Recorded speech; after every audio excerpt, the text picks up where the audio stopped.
불안하고 걱정도 많은 나, 결혼할 수 있을까? 안녕하세요 여러분, 민재입니다. 오늘은 제가 한 번쯤은 꼭 하고 싶었던 이야기, 불안하고 걱정 많은 성격, 나도 결혼할 수 있을까에 대한 이야기를 해보려고 합니다. 저는 성향 자체가 불안도가 좀 높고 예민하고 잡생각이 많습니다. 그래서 대학교 때인가 공부 유형 검사했을 때 유형이 잡념형이 나왔을 정도예요. 머릿속이 늘 분주하죠. 그래서 저는 어쩌면 인생의 가장 중요한 선택이라고도 하는 결혼을 결정하는 것이 너무나도 어려웠습니다. 제 머릿속에서는 이런 생각들이 왔다 갔다 했어요. 내 선택이 잘못된 선택이면 어떡하지? 이 사람이 내 인생을 망치면 어떡하지? 우리가 헤어지게 되면 어떡하지? 일어나지도 않은 일에 대한 걱정들이 머릿속에서 계속 맴돌고 있었습니다. 근데 그랬던 제가 결혼을 해서 32개월이 된 딸, 그 다음 7개월이 된 아들 한 명을 낳고 가정을 꾸리며 살아가고 있어요. 참 신기한 일이죠. 어떻게 이런 변화가 가능했을까요? 오늘은 불안했던 저에게 정말 도움이 되었던 결혼을 결정하는 3가지 방법을 여러분께 이야기해 보려고 합니다. 걱정이 많고 불안이 많아서 결혼이 망설여지는 분들이 있다면 주목해 주세요. 첫 번째, 나를 돌아보기. 저는 남편을 만나기 전에 한 3, 4년간 좀 장기 연애라고 하면 장기 연애일 수 있는 연애를 했었는데요. 그 연애가 결혼으로 가지 못했던 가장 큰 이유는 그때 저는 저를 잘 몰랐었습니다. 4년 동안 연애했던 그 사람과 이제 헤어지고 너무 큰 상실감에 빠져 있었어요. 왜냐면 그때가 32살이었나 그랬거든요. 너무 이제 걱정이 되는 거예요. 내가 이렇게 나이가 차고 많은데 나 정말 결혼할 수 있을까? 그 전 애인과 이제 헤어지고 제가 1년간 이제 솔로로 있으면서 딱 한 가지에 집중을 하게 됩니다. 바로 나 자신을 돌아보는 것이었습니다. 처음 헤어졌을 때는 상대방 탓을 많이 했던 것 같아요. 제가 이래서 내가 이런 반응을 했지. 저 사람이 어떻게 저기서 저런 말을 할 수가 있지? 그 사람이 날 이해해주지 않았어. 이런 생각을 많이 했어요. 그러다가 결국엔 그렇게 생각하면 변화가 없겠더라고요. 연애에 대한 책도 읽고 연애 유튜브도 많이 보고 심리학 공부도 하고 내면의 이야기를 일기로 써내려가면서 제 연애 패턴을 좀 들여다보기 시작했습니다. 그때 많이 충격을 받았어요. 내가 나를 몰랐다. 어쩌면 나의 잘못이 많이 클 수도 있겠다. 저는 그때 내가 어떤 사람을 원하고 있는지를 몰랐고 내가 어떤 상황에 상처받는지도 몰랐고 내가 어떨 때 불안해지는지도 몰랐으며 내가 연애에서 어떤 좀 비합리적인이라고도 생각할 수 있는 그런 행동을 반복하는지도 몰랐습니다. 그러니 당연히 연애가 잘 될 수가 없었던 거예요. 그래서 저는 내가 원하는 관계가 뭐지? 내가 앞으로 건강한 사랑, 건강한 연애 이런 걸 하려면 어떤 사람으로 변해야 하지? 이런 걸 하나하나 적어보기 시작했습니다. 그리고 깨달았죠. 나에 대해서 알아야겠다. 내가 뭘 좋아하는지 이제부터 알아가야겠다. 그때부터 저는 소개팅도 하고 모임도 가고 사람을 꾸준히 만났습니다. 친구들한테 많이 부탁을 했죠. 근데 무조건 그냥 사람만 만난 건 아니었어요.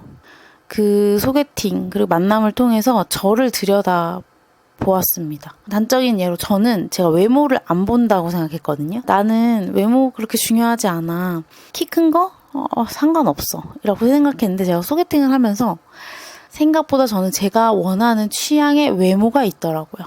그거를 소개팅을 하면서 알게 됐어요. 이렇게 저를 알려고 노력하고 나에 대한 공부를 하면서 이제 썸도 타고 연애도 하다 보니 휘둘리지 않더라고요, 제가. 착각도 하지 않고 오해도 하지 않고 미련도 많이 없었습니다. 왜냐하면 어차피 저 사람은 나와 잘 될 수가 없는 사람이야 라는 걸 이미 이제 알고 있잖아요. 연애를 할 때도. 이 과정을 통해서 저는 제가 원하는 인생의 방향이 정리되었어요. 그 방향이라 함은 내가 원하는 사람의 상을 만들었다는 말과도 같겠죠. 그래서 지금의 남편을 만났을 때, 이 사람이랑은 결혼할 수도 있겠다는 생각이 들었습니다. 자, 두 번째입니다. 걱정이 많은 사람, 불안이 높은 사람이 결혼할 수 있는 방법. 두 번째, 배우자 기도예요. 이건 내가 원하는 사람을 구체화하는 작업입니다. 여러분, 크리스찬인 사람들을 보면 배우자 기도한다는 이야기 좀 많이 들어보셨나요? 저는 종교가 그쪽은 아닌데 저는 말하는 대로 세상이 펼쳐진다고 믿는 사람이거든요. 생각하는 대로 된다. 이런 걸 믿고 있어서 배우자 기도를 시작했어요. 연애 유튜브 사실 보다가 알게 된 방법이거든요. 그분이 배우자 기도를 하는데 100가지를 썼다고 해요. 남편에 대한 것만 쓴 것도 아니고 뭐 시댁 식구의 모습이라든지 성향이라든지 그리고 뭐 만약에 신우가 있다면 신우의 성격까지도 이제 배우자 기도에 쓰셨다고 하더라고요. 그래서 근데 실제로 그게 거의 다 이루어져서 놀랬다 이런 영상을 보고 그럼 나도 나에게도 적용을 해봐야겠다 하고 이제 노트에 적기 시작했죠. 처음에는 제가 원하는 배우자의 조건, 내가 원하는 거 위주로 적었습니다. 예를 들면 저는 아침에 성실하게 일어나는 사람, 하루의 계획을 세우는 사람, 그리고 본질과 비본질을 구분할 줄 아는 사람. 이 말이 좀 어려울 수 있는데요. 그러니까 인생에 우선순위가 있는 사람을 뜻합니다. 가정을 이루면 아내와 내가 이룬 가정이 최우선이 되는 게 맞잖아요. 그런데 가정을 이뤘음에도 부모님의 의견에 휘둘리거나 이런 사람을 저는 원하지 않았어요. 이게 본질과 비본질을 구분하는 것의 예 중에 하나입니다.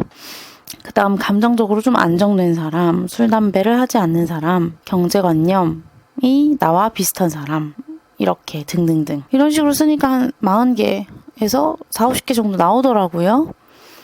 그래서 제가 가만히 생각했을 때 사람은 완벽하지 않다는 생각이 들었어요. 저조차도 완벽하지 않잖아요. 그래서 내가 절대 포기할 수 없는 10가지를 한번 적어보자고 한 거죠. 그래서 고심 끝에 한 몇 달 정도를 이제 고치고 수정하면서 전 딱 10개만 충족해도 괜찮다는 결론을 내리고 그 10개의 배우자 기도를 보면서 이제 배우자를 찾으려고 하게 됐죠.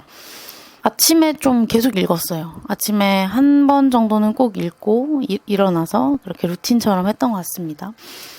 계속 읽으니까 제가 원하는 사람이 좀 점점 이미지화 되는 걸 느꼈고 명확해졌습니다.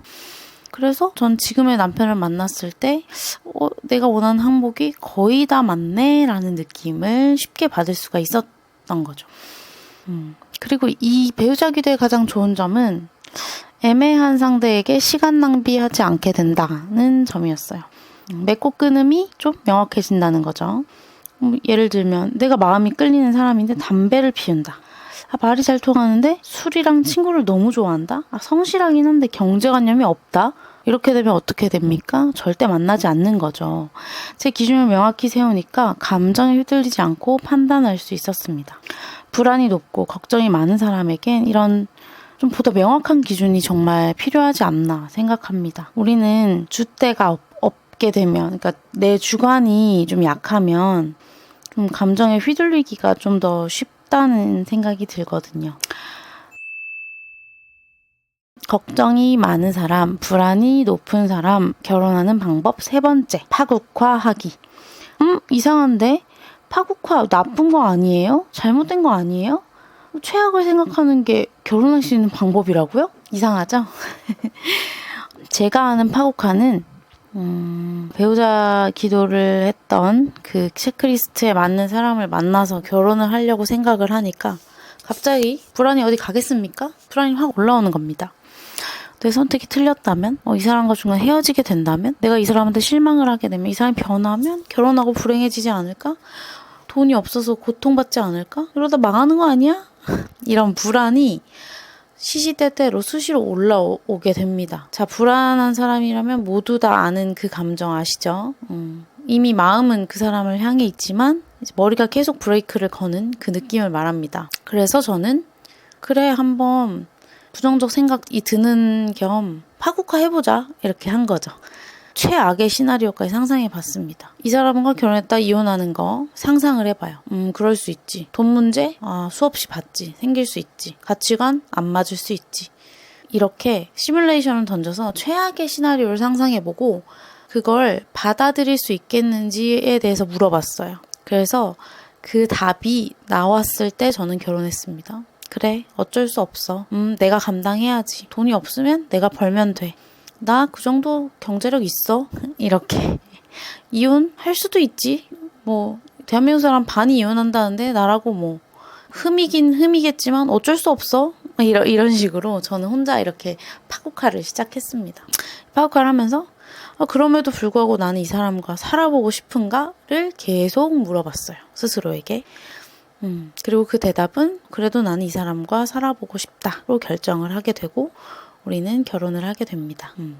불안한 사람, 걱정이 많은 사람은 완벽한 확신이 있을 거야 라고 생각하면 절대 결혼하지 못할 수도 있습니다. 그래서 우리가 해야 할 거는 확신을 찾는 것이라기보다는 내가 생각하는 이 불확실한 이 상황 그리고 파국화된 이 결과를 내가 감당하고 내가 책임질 만큼 내가 그 사람을 좋아하는가, 그 사람과 살아보고 싶은가를 보는 거예요. 이것이 파국화의 핵심입니다. 자, 불안하고 걱정이 많은 사람도 우리 결혼할 수 있어요. 그리고 행복하게 살 수 있습니다. 다만 저는 이런 순서가 필요했어요. 첫 번째, 나를 돌아보고 나를 돌아본다는 건 내가 어떤 사람인지 알고 어떤 걸 원하는지 안다는 거죠. 두 번째, 내 기준을 명확히 정한다. 내가 무엇을 원하는지 알았잖아요. 그거에 맞는 기준, 그 기준에 맞는 사람을 이제 고르게 되는 겁니다. 세 번째, 너무나도 불확실한 이 세상에 내가 어떠한 결과가 와도 감당할 수 있는가를 이제 생각을 해보고 그것을 다 감당할 수 있다고 결론이 나면 결혼을 할 수 있겠습니다. 저는 이 세 가지를 통해서 결혼이라는 제 인생의 가장 큰 결정을 내릴 수가 있었고 지금 결혼은 순항 중에 있습니다. 네, 여러분 오늘 영상 어떻게 보셨을까요? 궁금한 점이 있으시다면 배우자기도 어떻게 하는지 궁금하다면 아래 댓글로 질문해주세요. 여러분의 댓글 그리고 좋아요는 제가 영상을 만드는데 정말 큰 힘이 됩니다. 모두 행복한 하루 보내시고요. 다음에